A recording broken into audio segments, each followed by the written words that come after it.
جبریل علیہ السلام کے سوال پر اللہ کے رسول صلی اللہ علیہ وسلم نے اسلام کے تعلق سے بتایا کہ اسلام کیا ہے، اس کے جو 5 ارکان ہیں ان کو واضح کیا، جس پر کچھ مختصر تفسیر کل کے یعنی گزشتہ درس میں کی گئی۔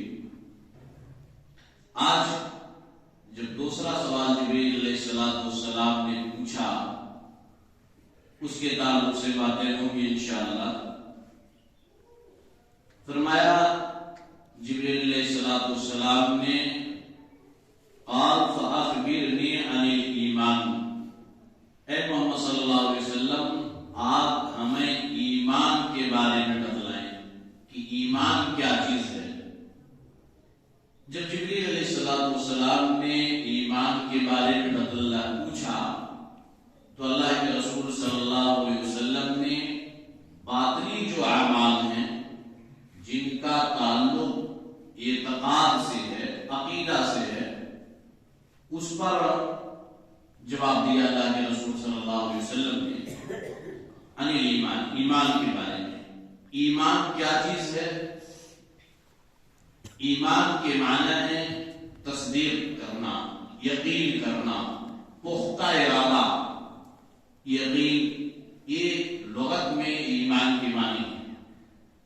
شرعاً اصطلاحی طور پر اگر دیکھا جائے کہ ایمان کی معنی کیا ہے، ایمان تصدیق بالجنان، قول باللسان، عمل بالجوارح والارکان، یزید بالطاعۃ وینقص بالمعصیہ۔ اور اسی طرح سے اگر مختصر کہا جائے قول وعمل یزید وینقص، یہ ایمان کی تعریف ہے۔ کیا ہے؟ دل سے اقرار یعنی تصدیق کرنا، یقین کرنا دل کے ذریعہ، اور اس کے بعد زبان سے اقرار، پھر اقرار کے بعد جوارح کے ذریعہ، اعضاء بدن کے ذریعہ سے عمل کرنا، یہ ایمان کے معنی ہے۔ یعنی ایمان میں 3 چیزیں ہیں، دل سے یقین، اور اس کے بعد زبان سے اقرار، پھر اس کے بعد عمل۔ یہ تینوں چیزیں اگر موجود ہیں تب وہ صاحب ایمان ہوگا۔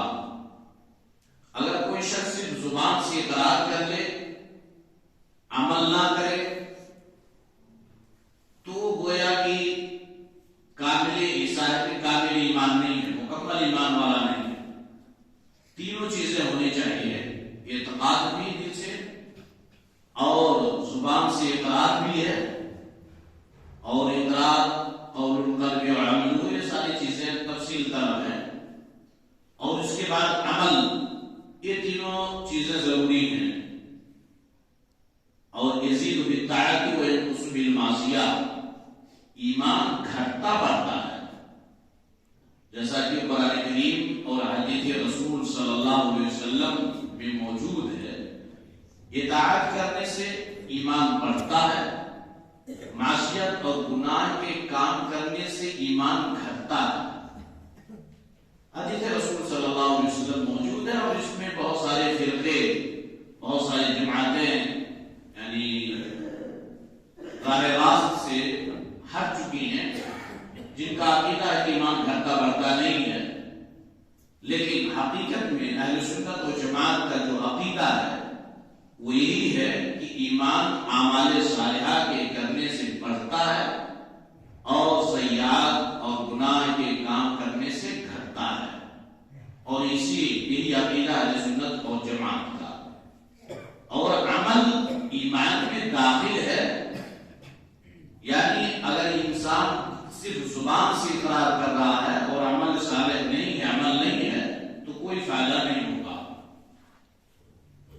بہرحال ایمان کی مختصر تعریف، اس کے بعد پہلی چیز ایمان کے تعلق سے آپ صلی اللہ علیہ وسلم نے جو بیان کیا، تؤمن باللہ، کہ تم اللہ تبارک و تعالیٰ پر ایمان رکھو۔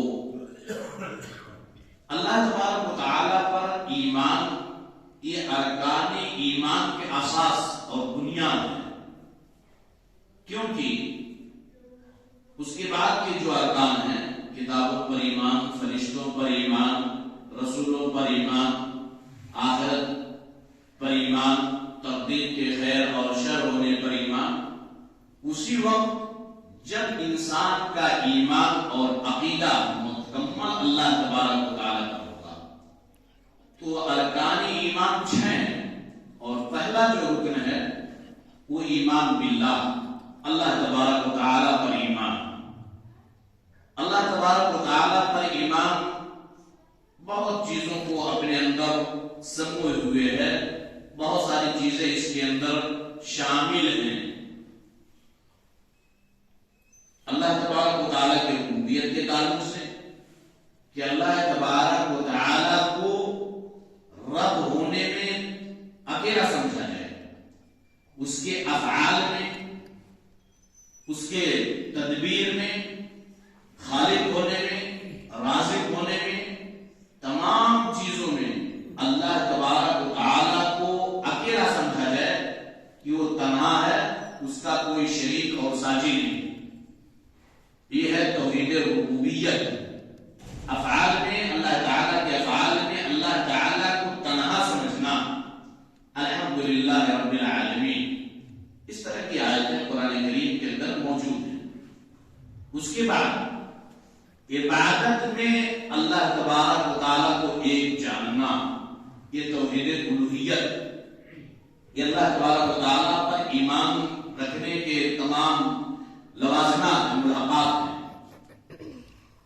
اللہ تبارک و تعالیٰ کے لیے تمام قسم کی عبادتیں خاص کرنا، چاہے وہ دعا ہو، نظر و نیاز ہو، ذبح قربانی ہو، کوئی بھی چیز ہو عبادت کے تعلق سے۔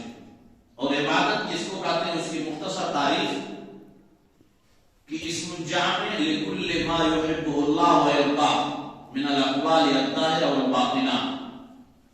عبادت ہر وہ جامع، اس میں ایسا جامع لفظ ہے عبادت جو اللہ تبارک و تعالیٰ کو خوش کرنے کے لیے کیا جائے، جو بھی کام، چاہے وہ ظاہری ہو یا باطنی ہو، زبان سے ہو یا عمل کے ہو، ذریعہ ہو، کسی بھی چیز کے ذریعہ سے، یعنی جو بھی کام ہم اللہ تبارک و تعالیٰ کو خوش کرنے کے لیے کریں وہ عبادت ہے۔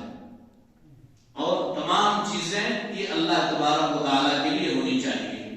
اور اسی توحید الوہیت کے اقرار کرانے کے لیے، توحید الوہیت کو لوگوں کو سمجھانے کے لیے جتنے بھی انبیاء کرام آئے ہیں، سب کا مشن اور سب کا مقصد ہوئی وَلَقَدْ بَعَثْنَا فِي كُلِّ أُمَّةٍ رَسُولًا أَنِ اعْبُدُوا اللَّهَ وَاجْتَنِبُوا الطَّاغُوتَ۔ اس کے بعد ایک اور چیز ہے اللہ تبارک و تعالیٰ پر ایمان، جس باب میں بہت سارے فرقے گمراہ ہو گئے، بہت سارے لوگ راہ راست سے، اہل سنت اور جماعت کے عقیدے سے ہٹ گئے، وہ ہے توحید اسماء و صفات۔ اللہ تعالیٰ کے بہت سارے نام ہیں، اللہ تعالیٰ کے بہت سارے نام ہیں جن کے ناموں کو ہم نہیں جانتے۔ یہ جو ہے صرف کہ اللہ تبارک و تعالیٰ کے 99 نام ہیں، نہیں، بہت سارے نام ہیں۔ جیسا کہ جامع دعا ہے، اللہم انی اسألک بکل اسم هو لک سمیت به نفسک او انزلتہ فی کتابک او علمتہ احدا من خلقک او استأثرت به فی علم الغیب عندک۔ یہ محل شاہد ہے کہ اللہ تبارک و تعالیٰ کے ایسے نام ہیں اتنے کہ اللہ تبارک و تعالیٰ ہی جانتا ہے، لیکن جو نام اللہ تبارک و تعالیٰ نے، جو صفات اللہ تعالیٰ نے اپنے لیے قرآن کریم میں اور اللہ کے رسول صلی اللہ علیہ وسلم نے احادیث مبارکہ میں بیان فرمائے ہیں، ان ناموں کو، ان صفات کو اللہ تبارک و تعالیٰ کے لیے ثابت کرنا کیسے ہے؟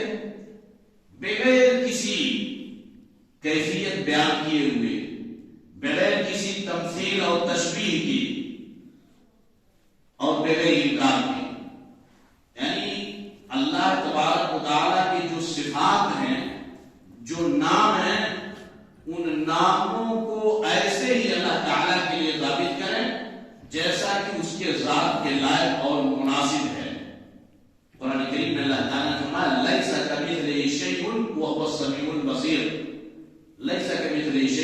وهو السميع البصير. اس میں بھی دو چیزیں ہیں، ایک اثبات اور دوسرے نفی. لیس کمثلہ شیء، اللہ کے مثل کوئی چیز ہے ہی نہیں.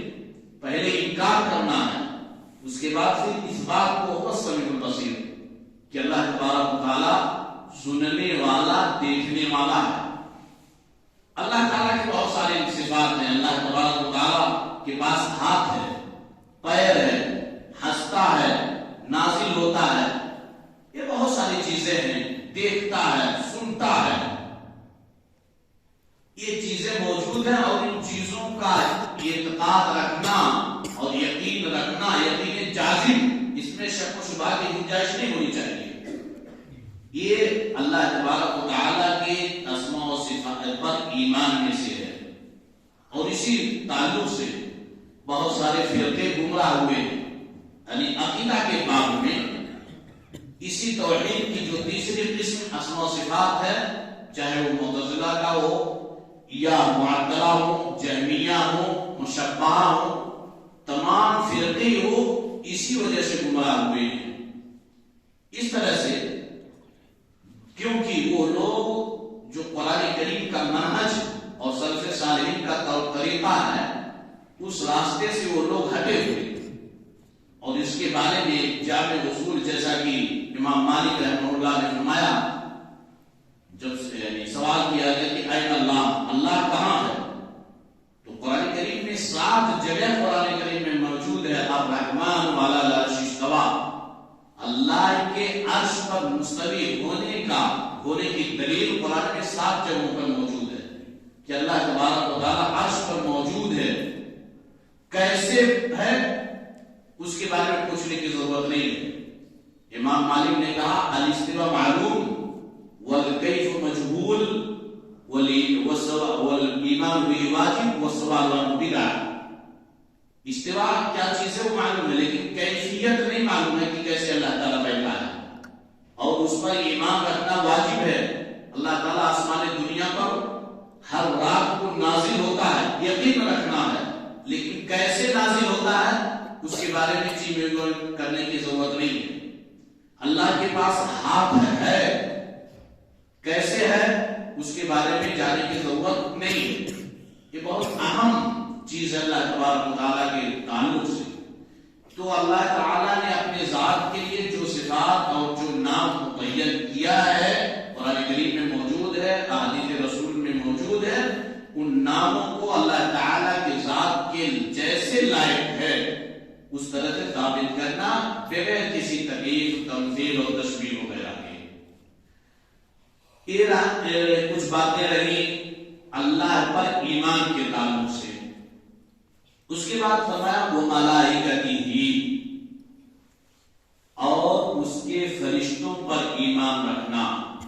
اللہ کے فرشتے، کتنے فرشتے ہیں اللہ کے علاوہ کوئی نہیں جانتا ہے.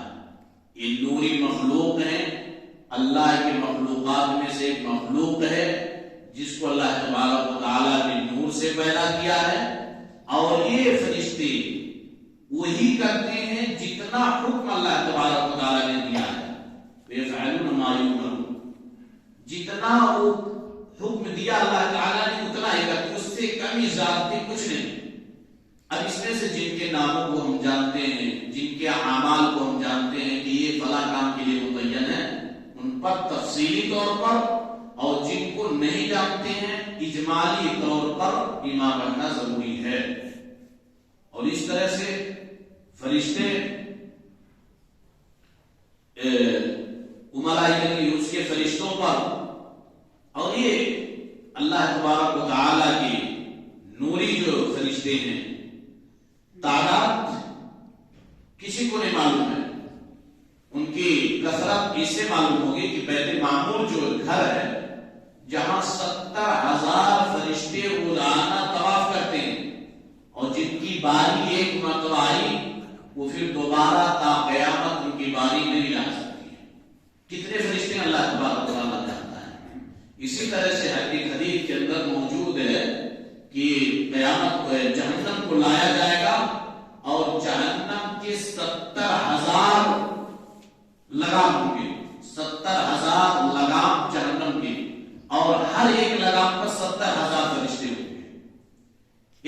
سے مراد یہ مطلب ہے کہ فرشتوں کی کثرت، فرشتوں کی زیادتی ہے جن کی تعداد کو اللہ تعالیٰ کے علاوہ کوئی نہیں جانتا۔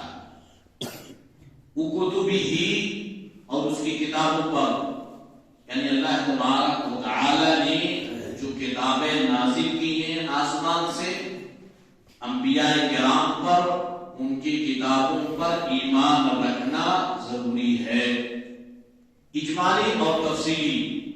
اجمالی طور پر یہ ہے کہ جن کتابوں کو ہم مفصل طور پر نہیں جانتے ہیں، جن کے صرف ناموں کو جانتے ہیں، جیسے تورات ہے، زبور ہے، انجیل ہے، صحف ابراہیم ہے، صحف موسیٰ ہے، یہ چیزیں اس پر ایمان رکھنا ضروری ہے کہ اللہ تبارک و تعالیٰ نے یہ کتابیں آسمان سے فرشتوں کے ذریعہ سے اپنے انبیاء کرام پر نازل کیا، اور سب سے لاسٹ میں، سب سے آخر میں اپنے آخری رسول جناب محمد رسول اللہ صلی اللہ علیہ وسلم پر قرآن کریم کو نازل کیا ہے۔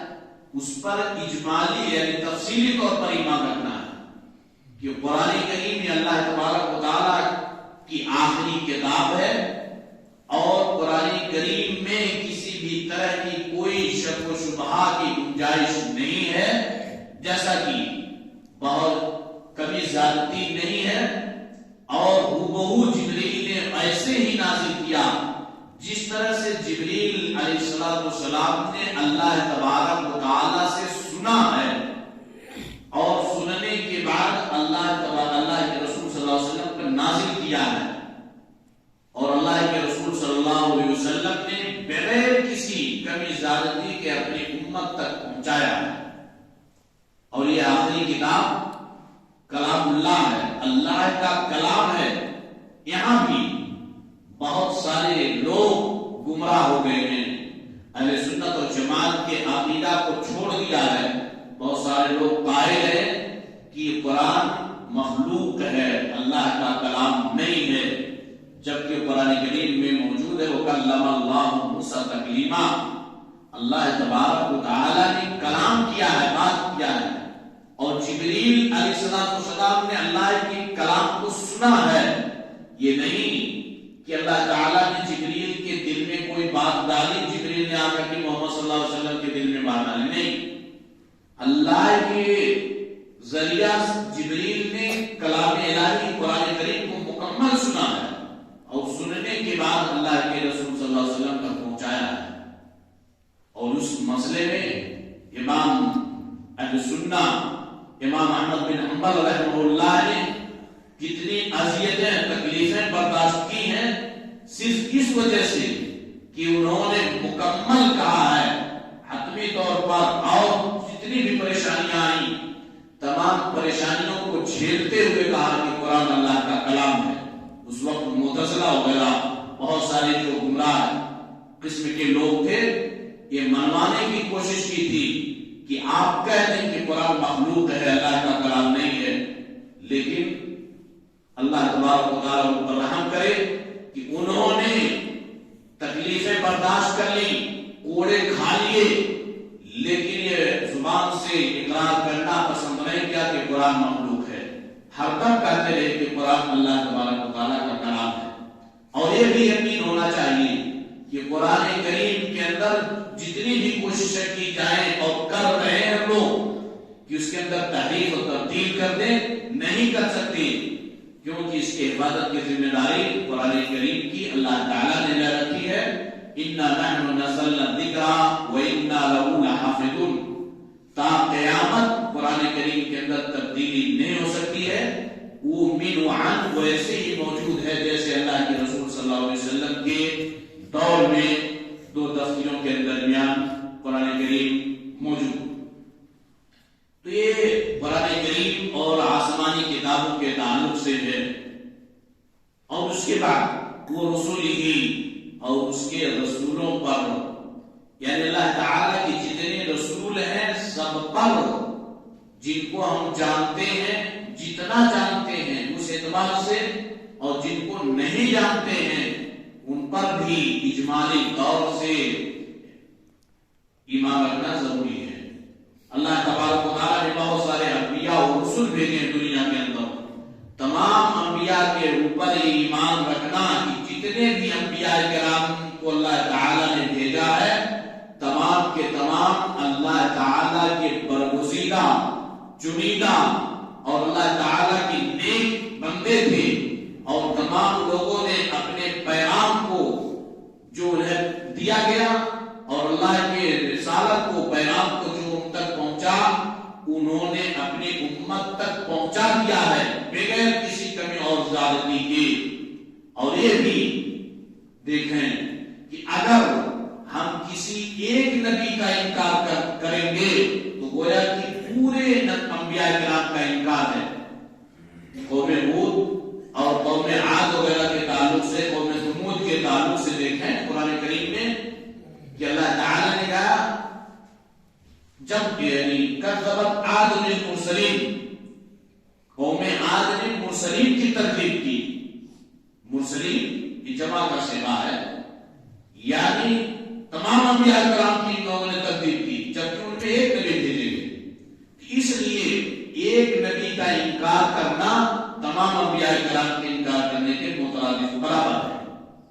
اس لیے تمام انبیاء کرام کا پر ایمان رکھنا، ان میں سے خصوصاً جن کو ہم جانتے ہیں اولو العزم جو رسول ہیں، نوح علیہ السلام، ابراہیم علیہ السلام، موسیٰ اور عیسیٰ علیہ السلام، اور آخر میں جناب محمد رسول اللہ صلی اللہ علیہ وسلم اور اللہ کے رسول صلی اللہ علیہ وسلم کی رسالت. اور یہ بھی عقیدہ کہ اللہ کے رسول صلی اللہ علیہ وسلم آخری رسول ہیں، ان کے بعد کوئی نبی تا قیامت آنے والا نہیں. جتنے بھی لوگ دعویٰ کرتے رہے آپ کی رسالت کے بعد بہت سارے لوگوں نے نبوت کا دعویٰ کیا ہے، اس دور میں بھی لوگ نبوت کا دعویٰ کر رہے ہیں، لیکن ہمیں چاہیے کہ ہم اپنے عقیدہ اور ایمان کو مضبوط رکھیں اور یقین رکھیں کہ انبیاء کا آخری رسول جو ہے وہ محمد صلی اللہ علیہ وسلم ہے، ان کے بعد کوئی نبی نہیں. بہرحال اس کے بعد والیوم الآخر، آخرت کے دن پر، آخرت کا دن جو ہے اس کے دو مرحلے ہیں. آخرت کا دن کب سے شروع ہوگا؟ وہ انسان کی وفات کے بعد. انسان کی وفات ہوتے ہی اس کا آخری دن قیامت اس کے لیے شروع ہے. اب اس میں دو مرحلے، ایک عالم برزخ یعنی وفات سے لے کر کے قیامت قائم ہونے تک کی جو زندگی ہے وہ عالم برزخ کے نام سے جانا جاتا ہے، یعنی قبر کے اندر انسان ہوگا. اور اس کے بعد بعد الموت، موت یعنی قیامت کے قائم ہوتے ہی جب لوگ اپنے قبروں سے نکلیں گے، جب لوگوں کو اٹھایا جائے گا، تو یہ دو مرحلے ہیں. اور جو آخری ایام، آخری دن جو شروع ہوتا ہے انسان کا، قیامت جب سے شروع ہو انسان کی وفات ہی کے بعد سے شروع ہے. اور اسی طریقے سے آخرت میں ایمان جو موت کے بعد چیز ہے، قبر کا منزلہ ہے، قبر کا مرحلہ. ایمانیات میں سے یوم آخر کے تعلق سے بہت ساری چیزیں ہیں، اس میں سے ایک چیز، پہلی چیز قبر کے تعلق سے کہ قبر کے اندر آزمائش ہوگی. اب قبر کے اندر آزمائش اس کے فرشتوں کے سوال و جواب پر کیسا انسان اتر رہا ہے. اگر اس کے اعمال بہتر رہے، جواب صحیح طریقے سے دے دیا تو اس کے لیے نعیم ہے، نعمتیں ہیں، اور اگر جواب صحیح نہیں ہے تو اس کے لیے عذاب ہے. اس پر بھی ایمان رکھنا ضروری اور واجب ہے. اسی طریقے سے یوم آخر کے تعلق سے ایمان میں بہت سارے اور چیزیں ہیں. صراط پر، پل صراط پر ایمان رکھنا، حوض پر ایمان رکھنا، شفاعت جو مرحلہ آئے گا اس پر ایمان رکھنا، جنت اور جہنم پر ایمان رکھنا. اور اسی طریقے سے اس میں بھی شامل ہے یعنی قیامت کے دن مومنین اللہ تبارک و تعالیٰ کو دیکھیں گے، یہ بھی اس پر ایمان رکھنا، یقین ہونا چاہیے ہمارا کہ انشاءاللہ مومنین کل قیامت کے دن ان کا جو سب سے بڑا انعام ہوگا وہ اللہ تبارک و تعالیٰ کا دیدار۔ قرآن کریم میں وہ چیزیں موجود ہیں کہ اللہ تبارک و تعالیٰ یعنی کل قیامت کے دن اللہ تبارک و تعالیٰ کو مومنین دیکھیں گے۔ وہ تفصیل طلب ہے، کئی جگہ دیکھیں گے کہ صرف میدان عرصات میں دیکھیں گے، جنت میں بھی دیکھیں گے۔ بہرحال اجمالی طور پر یوم آخر کے تعلق سے کہ ہم کو ان چیزوں پر ایمان رکھنا چاہیے۔ اس کے بعد ایک اور رکن ہے ارکان ایمان میں سے، وہ تؤمن بالقدر خیرہ و شرہ۔ ایمانیات میں سے یہ بھی ہے کہ ایمان تقدیر پر مکمل ایمان رکھا جائے، اس کے خیر اور شر ہونے پر، اچھے اور برے ہونے پر ایمان رکھا جائے۔ اور ایک بہت اہم مسئلہ ہے، اور یہ حدیث ابن عمر رضی اللہ تعالیٰ عنہ سے بھی روایت ہے، عبداللہ بن عمر، اور جب وہ روایت کرتے ہیں عبداللہ بن عمر تو یہاں محل شاہد یہی تؤمن بالقدر خیرہ و شرہ۔ ان سے کچھ لوگوں کی ملاقات ہوئی جو بصرہ سے حج کے لیے آئے ہوئے تھے، اور اس وقت بصرہ کے اندر بہت سارے لوگ یہاں تک پہنچ چکے تھے کہ تقدیر پر ایمان رکھنا چھوڑ دیے تھے۔ اس وقت ان لوگوں نے کہا کہ ہم چلتے ہیں حج پر، وہاں صحابہ کرام سے ملاقات ہوگی، ہم ان سے پوچھیں گے تقدیر کے بارے میں۔ تو عبداللہ بن عمر سے ملاقات ہوئی ان لوگوں کی، اور جب پوچھا تقدیر کے بارے میں تو عبداللہ بن عمر نے اس حدیث رسول صلی اللہ علیہ وسلم کو پڑھ کر کے مکمل سنایا کہ یہ ہے، یعنی اللہ کے رسول صلی اللہ علیہ وسلم سے ثابت کہ ایمان تقدیر پر رکھنا واجب ہے۔ اللہ تبارک و تعالیٰ نے قرآن مجید میں فرمایا اِنَّا كُلَّ شَيْءٍ خَلَقْنَاهُ بِقَدَرٍ، ہر چیز کو ہم نے اندازے کے مطابق پیدا کیا ہے۔ تقدیر پر ایمان رکھنا خیر اور شر، اور یہ بھی کہ بغیر اللہ تعالی کے چاہے کوئی بھی کام نہیں ہو سکتا، چاہے وہ غلط کام ہو، اچھا ہو، برا ہو، بیماری ہو، تندرستی ہو، موت حیات ہو، کوئی بھی چیز ہو، بغیر اللہ تبارک و تعالیٰ کے نہیں۔ اور یہ چیزیں مراتب قدر کے نام سے 4 مراتب ہیں قدر کے۔ پہلا مرتبہ علم اصلی، کہ ہم کو یقین رکھنا ہے کہ جتنی بھی چیزیں ہوئی ہیں، ہو رہی ہیں، قیامت تک ہوں گی، جنت جہنم سب کچھ یا پہلے ہوئی ہیں، یہ اللہ کے علم میں، بغیر اللہ کے علم کے کچھ نہیں۔ حتیٰ کہ اگر ایک شجر، ایک درخت کا پتا بھی گرتا ہے تو اس کو بھی اللہ تبارک و تعالیٰ جانتا ہے۔ یہ علم اصلی، اس کا ایمان، یہ مرتبہ ہے تقدیر کا۔ دوسری چیز کتابہ، اللہ تعالیٰ نے اپنے علم کے مطابق لوگوں کے تقدیروں کو لکھ رکھا ہے لوح محفوظ میں، اور لوح محفوظ میں زمین و آسمان کے پیدا کرنے سے 50,000 سال پہلے تقدیروں کو لکھا اللہ تعالیٰ نے۔ زمین و آسمان کے پیدا کرنے کے 50,000 سال پہلے ہماری تقدیریں، انسانوں کی تقدیریں لکھی جا چکی ہیں۔ پہلے چیز علم، دوسرا یہ کہ اللہ تعالیٰ نے اس کو لکھا ہے، اس کے بعد مشیت الہی، اللہ تبارک و تعالیٰ کی مشیت، یعنی جو چیزیں ہو رہی ہیں، ہم یہاں اکٹھا ہیں آج اس تاریخ میں، یہ چیزیں تقدیر میں ہماری لکھی جا چکی تھی پہلے سے، فلاں تاریخ میں فلاں جگہ لوگ ایسے اکٹھا ہوں گے۔ کوئی بھی چیز وما تشاءون الا ان شاء اللہ، یعنی اللہ کی بغیر مشیت اور ارادے سے کوئی چیز نہیں ہوتی ہے، اور جو بھی چیز ہوتی ہے وہ اللہ کی مشیت سے۔ ماشاء اللہ کا مالا میں شاء اللہ۔ اور اسی طریقے سے ایجاد و خلق، کسی چیز کو پیدا کرنا، کسی چیز کا وجود میں آنا، ایجاد کرنا، یہ ساری چیزیں اسی علم ازلی کے مطابق ہی ہوتی ہیں۔ علم جو اللہ تعالیٰ کے پاس ہے، اور اللہ تعالیٰ نے اس علم کے مطابق جو لوح محفوظ میں لکھا تمام چیزوں کو، اور اس کے بعد اللہ کی جو مشیت اسی کے مطابق ہے، اس سے کوئی چیز الگ تھلگ نہیں، اور اللہ کی مشیت کو کوئی چیز ٹالنے والی نہیں۔ لیکن یہاں ایک حدیث موجود ہے، یعنی لا يرد القضاء الا الدعاء ولا يزيد في العمل الا البر،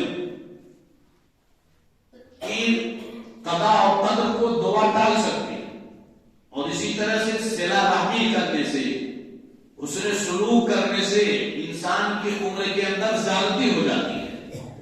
تو یہ گویا کہ ٹکراؤ ہے ایک طرح سے، کہ حدیث میں اس طرح سے ہے کہ دعا کرنے سے تقدیریں بدل جاتی ہیں، صلہ رحمی کرنے سے عمر کے اندر اضافہ ہو جاتا ہے، عمر میں بڑھوتری، اور ادھر ہے کہ تبدیل بھی نہیں ہے۔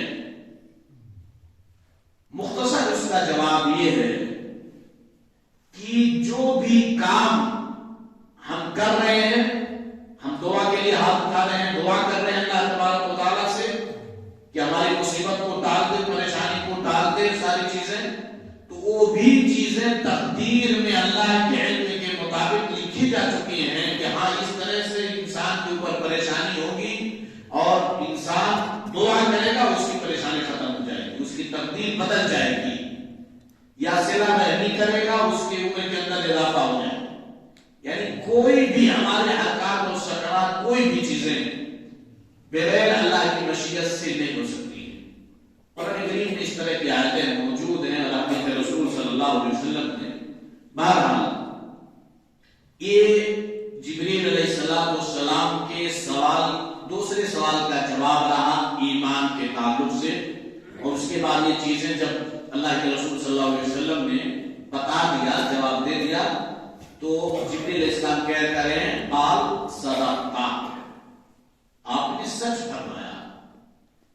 اس کے بعد پھر پوچھا اخبرنی عن الحساب۔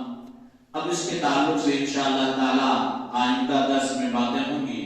اللہ تبارک و تعالی سے دعا ہے کہ اللہ تبارک و تعالی ہم تمام لوگوں کے ایمان کے اندر پختگی عطا فرما دے، اور ہم تمام لوگوں کے ایمان اور عقیدے کو سلف صالحین کے عقیدے کے مطابق عقیدہ رکھنے کے ہمیں توفیق دے دے، اور ہم جب تک دنیا کے اندر رہیں تب تک قرآن و سنت کے مطابق عمل کے ہمیں توفیق دے۔